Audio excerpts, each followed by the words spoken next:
नमस्कार बच्चों। तो हम दूसरे पाठ का धातु और अधातु गुणधर्म इसके बारे में जानकारी प्राप्त करेंगे। मैंने आपको इसके पहले वीडियो में बताया था कि धन आयन क्या होता है और ऋण आयन क्या होता है। धन आयन या धातु में पाए जाने वाला आयन होता है और ऋण आयन या अधातु से बना है। इससे स्पष्ट होता है कि धातु के परमाणु की प्रवृत्ति स्वयं के संयुक्त इलेक्ट्रॉन खोकर क्या बनाती है, धन आयन बनाती है। इसे ही परमाणु की विद्युत धनात्मकता कहते हैं। इसके विपरीत अधातु के परमाणु की प्रवृत्ति बाहर के इलेक्ट्रॉन संयुक्ता कवच ग्रहण करके ऋणायन बनाती है। इसे ही हम क्या कहते हैं, विद्युत ऋणात्मकता कहते हैं। तो वो चीज़ें यहाँ पर दी गई हैं। दोनों आयनों को निष्क्रिय गैसीय तत्वों का स्थान इलेक्ट्रॉनिक स्वरूपण होता है।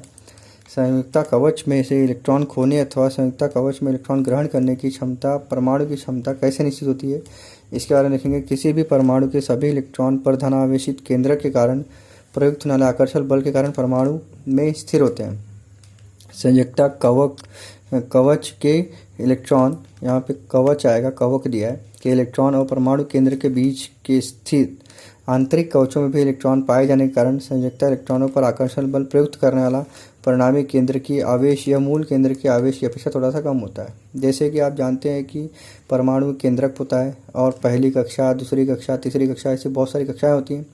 तो पहली कक्षा में स्थित इलेक्ट्रॉनों पर अधिक बल कार्य करता है, फिर दूसरी कक्षा में थोड़ा सा कम, फिर तीसरी, ऐसी जितनी कक्षाएं बढ़ती जाएंगी वैसे उसका बल क्या होता, कम होता चला जाएगा। तो वही यहाँ पे दिया, धातु में पाए जाने वाले संयुक्ता इलेक्ट्रॉन की कम संख्या 1 से 3 तथा इन संयुक्ता इलेक्ट्रॉनों पर प्रयुक्त होने वाला कम परिणामी बल, केंद्र की बल, इन दोनों घटकों के एकत्रित परिणाम के कारण धातु में संयुक्ता इलेक्ट्रॉन खोकर स्थायी निष्क्रिय गैसीय स्वरूपण वाला बनने की प्रवृत्ति होती है। तत्व की यह प्रवृत्ति क्या दर्शाती है, विद्युत धनता, और यह गुणधर्म है किसका, धातु का।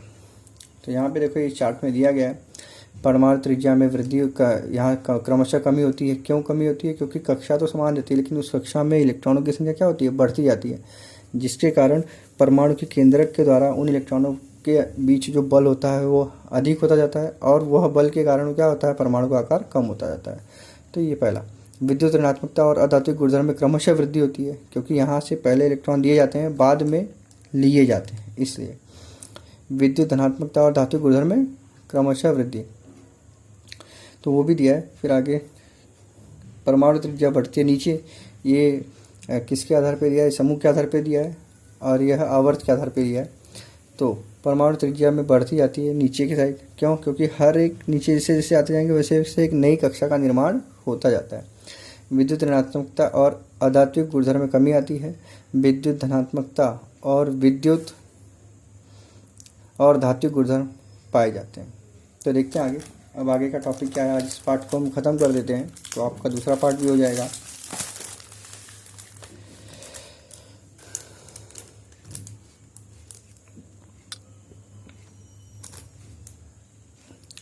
आधुनिक आवर्त सारणी के स्थानों से तत्वों के धात्विक गुणधर्म का आवर्ती झुकाव स्पष्ट रूप से समझा जा सकता है। सर्वप्रथम किसी एक समूह के तत्वों के धात्विक गुणधर्म पर विचार कर देखें। किसी भी एक समूह से ऊपर से नीचे जाने पर नई कक्षा का निर्माण होता है, जैसे मैंने आपको बताया, और संयुक्ता इलेक्ट्रॉन इनमें अंतर बढ़ता है, जिसके कारण परमाणु परिणामी केंद्र की आवेश बल कम होता है और संयुक्ता इलेक्ट्रॉन पर पाया जाने वाला आकर्षण बल कम होता है, जिसके कारण संयुक्ता इलेक्ट्रॉन खो देने की परमाणु की प्रवृत्ति बढ़ती जाती है।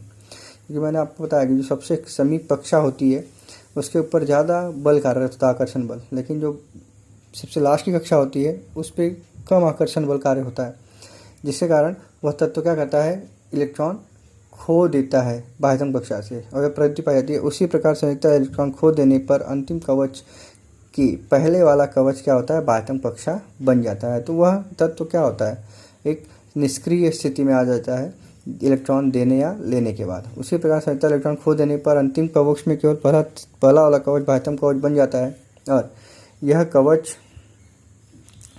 पूर्ण अष्टक होने के कारण बनने वाले धनायन के विशेष रूप से स्थिरता प्राप्त करता है, जिससे कारण इलेक्ट्रॉन खो देने की प्रवृत्ति और भी बढ़ती जाती है, जिससे कारण इलेक्ट्रॉन त्यागने की परमाणु की प्रवृत्ति अर्थात धात्विक गुणधर्म किसी भी समूह में ऊपर से नीचे की ओर जाने पर तत्वों के धात्विक गुणधर्म में वृद्धि होने की अनात या झुकाव दिखाई देता है।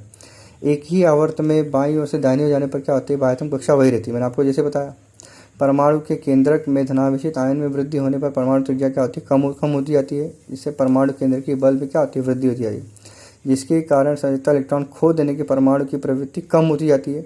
अर्थात आवर्त में बाएं ओर से दाहिनी ओर जाते समय धात्विक गुणधर्म क्या होते हैं, कम होते जाते हैं। इसके बाद किसी एक आवर्त में बाएं से दाहिनी ओर जाने पर बढ़ने वाले केंद्र की आवेश बल और कम होने वाले परमाणु की त्रिज्या, इन दोनों घटकों के कारण संयोजित इलेक्ट्रॉनों पर प्रयुक्त होने वाला परिणामी केंद्र की आवेश बल क्या होता है, बढ़ता है और संयुक्त इलेक्ट्रॉन अधिक आकर्षण बल से बद्ध होते हैं। इसी को परमाणु की विद्युत ऋणात्मकता कहते हैं। किसी एक आवर्त में बाएं ओर से दाहिनी ओर जाने पर बढ़ने वाले विद्युत ऋणात्मकता के कारण बाहर के इलेक्ट्रॉन ग्रहण पूर्ण करने की अष्टक स्थिति को ऋणायन बनाने की परमाणु की क्षमता बढ़ती है।